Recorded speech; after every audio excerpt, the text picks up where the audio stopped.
सावलापुर शहर के बड़ी नामक गांव में सामू नाम का एक किसान अपने पत्नी सोनाली के साथ रहता था। सामू बहुत गरीब था, लेकिन वह बहुत ईमानदार और दयावान भी था।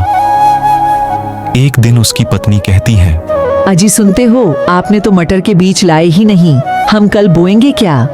अरे भाग्यवान, तुम चिंता मत करो, मैं अभी बाजार जाके मटर के बीज खरीद लेता हूँ। फिर सामू मटर के बीज लेने बाजार चला गया और दुकानदार से बोला, अरे भैया, जरा बताना मटर के बीज कैसे दिए? 150 किलो है भैया। अरे इतने महंगा, अच्छा 1 किलो दे ही दो। फिर सामू मटर के बीज को लेकर घर आ जाता है। उधर सोनाली रात की भोजन बना रही थी। फिर दोनों ने भोजन किया और सो गए।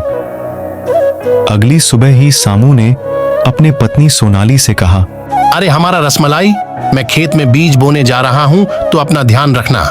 फिर सामू अपने खेत की तरफ बीज बोने चला जाता है और खूब मेहनत करके खेतों में बीज बोता है।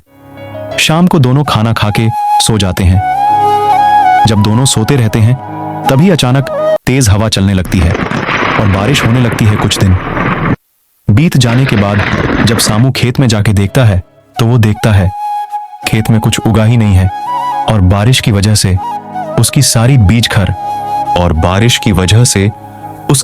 बीज खराब हो गई।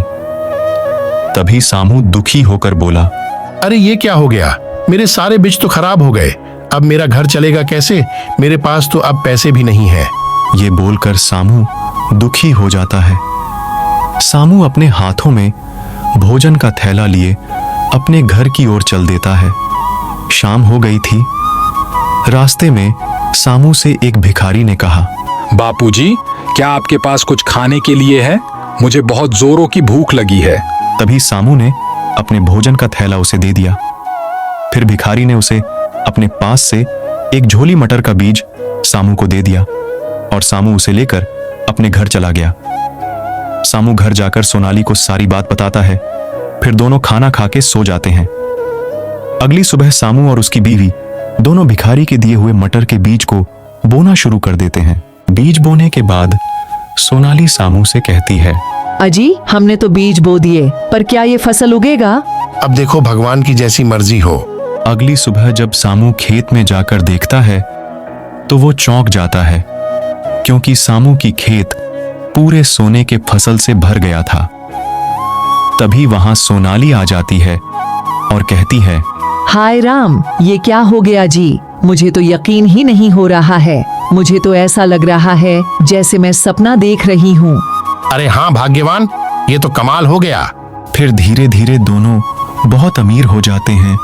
यह सब सामू की मेहनत और ईमानदारी का फल था।